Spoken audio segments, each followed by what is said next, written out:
Welcome to our deep dive on typhoid fever.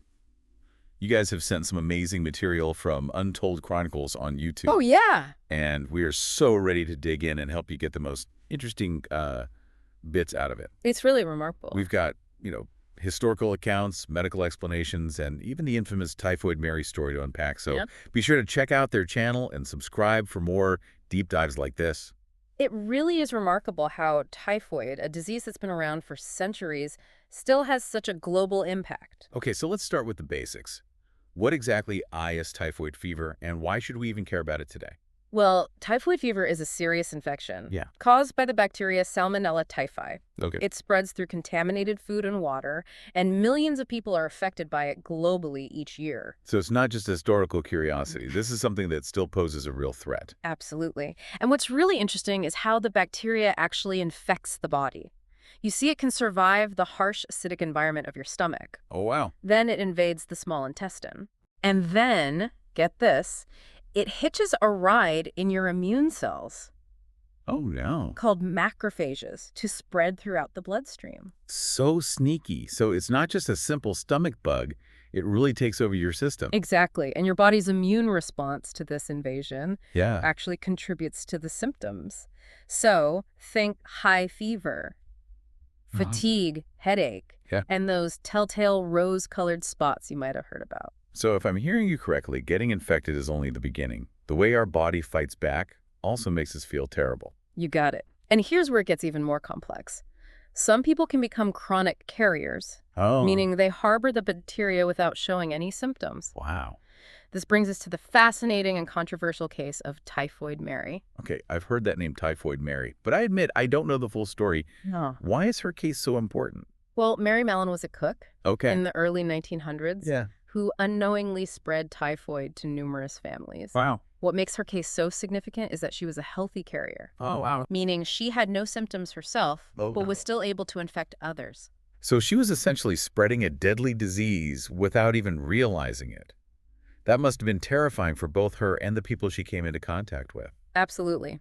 Mary's case was a pivotal moment in public health. Mm. It forced officials to grapple with the ethical and logistical challenges of managing asymptomatic carriers. Yeah. It raised questions about individual rights versus public safety that are still relevant today. I can see why this story has captivated people for so long. It's both a medical mystery and an ethical dilemma wrapped up in one. Exactly. And it underscores the need for better understanding Yeah. and strategies for dealing with asymptomatic carriers to prevent outbreaks, not just for typhoid, but for other diseases as well. Let's zoom out a bit and talk about the global picture. Hmm. Just how big of a problem is typhoid today? It's still a significant threat, Right. particularly in parts of the world with limited access to clean water and sanitation. The World Health Organization estimates there are millions of cases each year, with South Asia, Sub-Saharan Africa, and Southeast Asia being the hardest hit.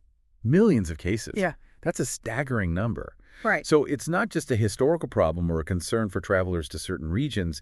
It's a global issue with serious consequences. Yeah, right. And it disproportionately affects the most vulnerable populations: children, those living in poverty, and people with compromised immune systems. Let's talk more about those symptoms. You mentioned rose-colored spots earlier, but what else should we be looking out for? Well, early on, Yeah. the symptoms can be quite tricky because they mimic other illnesses like Okay. fever, fatigue, headache. Mm. But as the infection progresses, you might see those spots on the chest and abdomen, Oh. swollen spleen, and severe abdominal pain. So it's not just a matter of feeling a bit under the weather. Yeah. These are serious symptoms that require medical attention. Exactly. And in severe cases, typhoid can lead to life-threatening complications like intestinal perforation, Wow. internal bleeding, or even septic shock. Oh my goodness. Early diagnosis is key. Absolutely. This is all starting to sound pretty scary. How do doctors even know if someone has typhoid? Is it difficult to diagnose? It can be, especially in the early stages. Blood cultures are the gold standard for diagnosis, Okay. but stool and urine cultures can also be helpful. Hmm. There are also serological tests that detect antibodies, but they're not always definitive. More recently, PCR testing has become increasingly valuable, Oh. especially in cases where traditional methods might be inconclusive. So there's a range of tests available, but each has its limitations. It sounds like a bit of a detective game for doctors to put all the pieces together. You could say that. Yeah. But the good news is, once diagnosed, typhoid can be effectively treated with antibiotics. That's reassuring. But I remember reading something in the material you shared about antibiotic resistance. Is that a serious problem for typhoid treatment? It is a growing concern, unfortunately. The emergence of drug-resistant typhoid strains is making treatment more challenging, Oh, wow. and it highlights the importance of responsible antibiotic use. Overprescribing and misusing these medications are contributing to the problem. That's a sobering thought. So even though we have effective treatments, we're in a constant race against the evolution of the bacteria. What can be done to stay ahead of this resistance problem? Well, it requires a multi-pronged approach. Responsible prescribing practices are crucial, Okay. but we also need to invest in the development of new antibiotics Right. and explore alternative therapies. Surveillance systems are also vital to track the spread of drug-resistant strains so we can contain outbreaks quickly. So it's a combination of careful stewardship of the antibiotics we have now, Yeah, innovation to develop new ones, right. and vigilant monitoring to stay ahead of emerging threats. What about preventing typhoid in the first place? Are there things we can do to reduce the risk? Absolutely. Vaccines are a powerful tool. Yeah. And we have two main types. Typhoid conjugate vaccines, which offer long-lasting protection, Okay. and Ty21A and V polysaccharide vaccines, which provide shorter-term immunity, often used for travelers. So, getting vaccinated is a smart move, especially for those traveling to high-risk areas. But what about everyday habits? Are there things we can all do to reduce the risk of infection? Definitely. The basics are always a good place to start. Okay. Washing your hands thoroughly, especially before handling food, is one of the most effective ways to prevent the spread of germs. Good old-fashioned hand washing, I should have guessed. What else? Safe food handling is crucial. Cook food thoroughly, especially meat and poultry. Okay. Be wary of consuming raw fruits and vegetables, particularly in regions with poor sanitation. Yeah. And of course, access to clean water and proper sanitation systems is paramount for breaking the cycle of transmission. So it's a combination of personal responsibility, good hygiene practices, and public health infrastructure that can help us keep typhoid at bay. This has been incredibly informative, but I know we've only just scratched the surface. There's so much more to explore in the material you've shared. You're absolutely right. We've covered the fundamentals of typhoid, but there's a wealth of fascinating information waiting to be uncovered. And we'll continue to dive deeper into it in part 2 of this episode. We'll explore some captivating historical outbreaks, delve into the story of Typhoid Mary in more detail, and discuss the global burden of this persistent disease. Be sure to join us for the next part of your deep dive. I'm looking forward to it. It's fascinating to see how this single disease has had such a profound impact on human history and continues to challenge us today. And don't forget to check out Untold Chronicles on YouTube for more captivating deep dives into history and science. They've got a wealth of incredible content that will leave you wanting more. You know, it's fascinating to think about Yeah. how interconnected everything is when it comes to global health. It really is. We've seen how historical outbreaks forced innovations in sanitation and vaccine development. And now we're grappling with antibiotic resistance and the looming threat of climate change impacting disease transmission. You've hit the nail on the head. It's a constant evolution, a dance between science, society, and these microscopic organisms that can have such a profound impact on our lives. Speaking of history, we promised to delve deeper into the story of Typhoid Mary. Her case is so intriguing and really highlights the complexities of typhoid fever. You're absolutely right.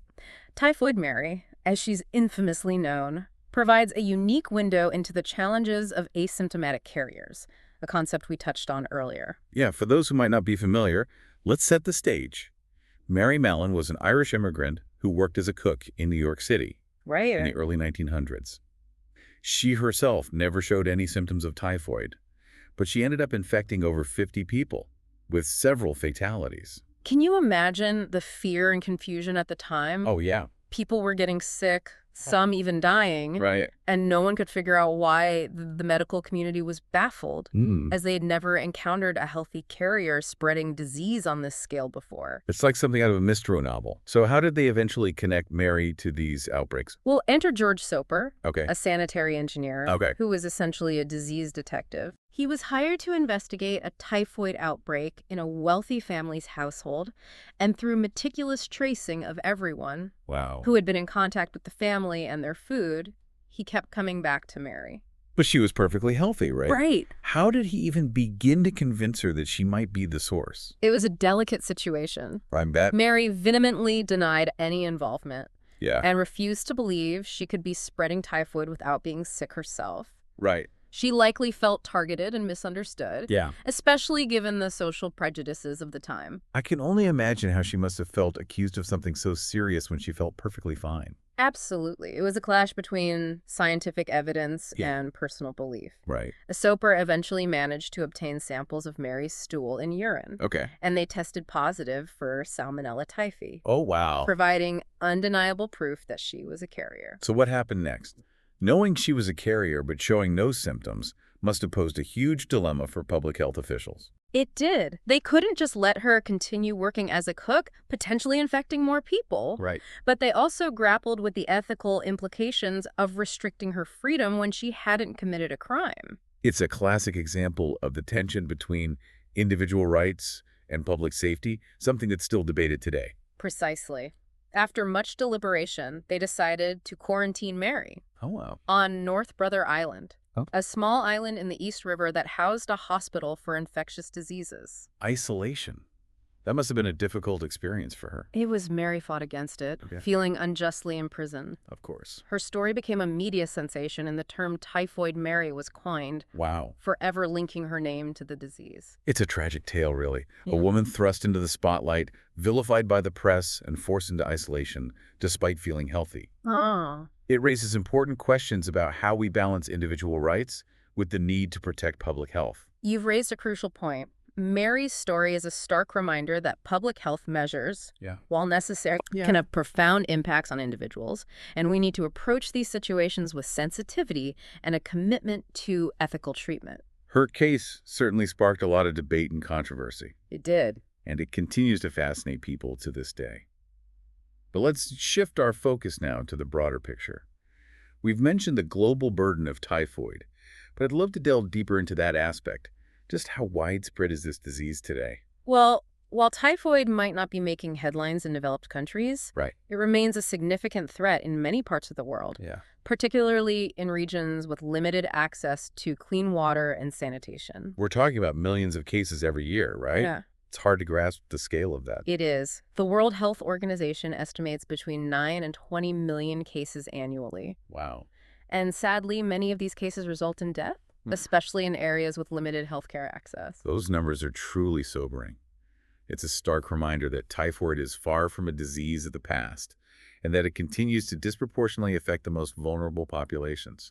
Absolutely. Children under 5 are particularly susceptible, Oh, wow. as are individuals living in poverty or overcrowded conditions. Yeah. And of course, travelers to endemic regions who haven't been vaccinated are also at risk. So it's not just a geographical issue. It's also tied to socioeconomic factors and access to health care. You're exactly right. Typhoid thrives in environments where poverty, Yeah. lack of sanitation, Right. and limited healthcare access intersect. Yeah. It's a complex issue that requires a multifaceted approach to address effectively. Let's talk about some of those approaches. We've touched on vaccines and the importance of clean water and sanitation, but are there other strategies being employed to combat typhoid on a global scale? There are. One key strategy is surveillance and early detection, tracking typhoid cases. Identifying outbreaks promptly and responding swiftly are essential to contain the spread. Okay. It's like a constant game of chess trying to stay one step ahead of the bacteria. So it's not just about treating those who are sick, but also about actively monitoring the disease's movement and preventing further spread. Precisely. Yeah. And this involves collaboration between governments, Right. healthcare providers, Yeah. and communities. Yeah. It's a team effort that requires coordination, communication, Right. and a shared commitment to public health. But even with these efforts, we're still facing the looming threat of antibiotic resistance. Right. How is that impacting our ability to treat typhoid effectively?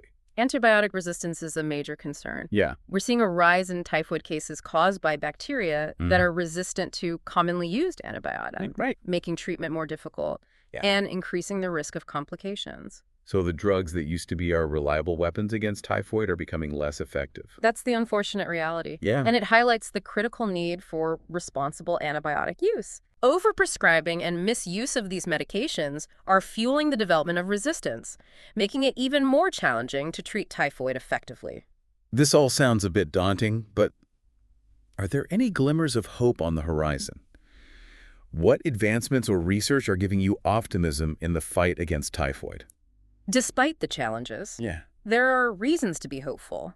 Scientists around the world are working tirelessly to develop new tools and strategies to combat typhoid, and some of the research is truly groundbreaking. I'm eager to hear about these advancements. What are some of the areas that are particularly exciting? Well, one area that holds immense promise Yeah. is the development of new and improved vaccines. Okay. We already have effective vaccines, Right. but researchers are exploring novel platforms, Oh, such as DNA and subunit vaccines, that could offer even longer-lasting immunity and be easier to administer. So imagine vaccines that are not only more effective, but also more convenient to deliver, especially in resource-limited settings. Exactly, that's the goal. And there's also research focused on developing vaccines tailored to specific populations, such as young children and pregnant women, who are most vulnerable to typhoid. A personalized approach to vaccination. Yeah. That's fascinating. What else is on the research agenda? Another exciting area is the development of rapid diagnostic tests. Okay. These tests could revolutionize typhoid control Wow. by enabling quick and accurate diagnosis, Right. even in remote areas with limited laboratory facilities. So getting a diagnosis wouldn't require lengthy waits or sophisticated equipment, making it possible to initiate treatment sooner. Precisely. Early diagnosis is key to successful treatment and preventing the spread of the disease.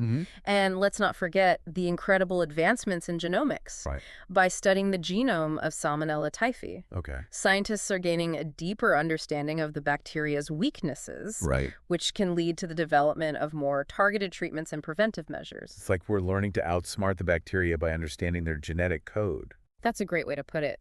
And we're also exploring the role of the human microbiome in typhoid susceptibility. Interesting. Research suggests that the composition of our gut bacteria might influence our risk of infection, and scientists are investigating ways to manipulate the microbiome to boost our natural defenses. So it's not just about fighting the bad bacteria, but also about fostering the good bacteria that live within us. Exactly. It's a fascinating area of research that could lead to novel approaches to preventing and treating typhoid. This is all incredibly encouraging. It sounds like there's a lot of potential for significant progress in the fight against typhoid, despite the challenges we've discussed. I agree. While there are obstacles to overcome, Yeah. the dedication and ingenuity of researchers worldwide give me hope that we can make a real difference in the lives of millions affected by this disease. Well, that's a wonderful note to end on for part 2. We've covered a lot of ground. We have. From the intriguing story of Typhoid Mary to the global burden of typhoid and the promising advancements in research. We've only just begun to scratch the surface of this complex and fascinating disease. There's still much more to uncover. And we'll continue our exploration in part 3, where we'll delve into some captivating historical outbreaks, examine the impact of typhoid during wartime, and discuss the crucial role of public health interventions. Join us then as we continue our deep dive into the world of typhoid fever. Welcome back to our deep dive into typhoid fever. In the last part, we explored the global impact of typhoid and the promising research underway. Now let's journey back in time Oh, yeah. and uncover how this disease has shaped human history. It's remarkable how typhoid, a microscopic organism, has had such a significant influence on the course of human events. I'm particularly intrigued by the historical outbreaks we touched on earlier. What can these events teach us about typhoid and its impact on society? Well, historical outbreaks offer invaluable lessons about the importance of public health measures and the devastating consequences of neglecting them. Let's start with the Ithaca typhoid epidemic of 1907. It's a stark reminder of how crucial clean drinking water is to public health. Absolutely. Over 80 people died in Ithaca because the city's water supply was contaminated with Salmonella typhi. Wow. It was a tragedy that could have been prevented. But as tragic as it was, the Ithaca outbreak served as a wake-up call, right? It spurred significant changes in water sanitation practices and infrastructure. You're exactly right. The reforms implemented after the Ithaca outbreak helped protect countless lives and laid the groundwork for the modern water treatment systems we often take for granted today. It's a reminder that sometimes it takes a crisis to force real change and innovation. Indeed. And speaking of crises, Yeah. typhoid has also played a significant role during wartime. That's right, particularly during World War I and II. Why were soldiers so susceptible to typhoid outbreaks? Wartime conditions often created the perfect breeding ground for infectious diseases. Soldiers lived in close quarters. Yeah. Sanitation was often poor, Right. and access to clean water was limited. So it wasn't just the battles they had to contend with. This invisible enemy, typhoid, posed a serious threat as well. It did. Typhoid outbreaks could decimate troops, impacting morale and even the outcome of battles. It's incredible to think how something so small could have such a large-scale impact. It is. And those wartime outbreaks actually spurred significant advancements in typhoid prevention. Such as? Well, the development and widespread use of typhoid vaccines were accelerated during the war. It became a matter of national security to protect soldiers and prevent outbreaks that could cripple the war effort. So necessity truly is the mother of invention.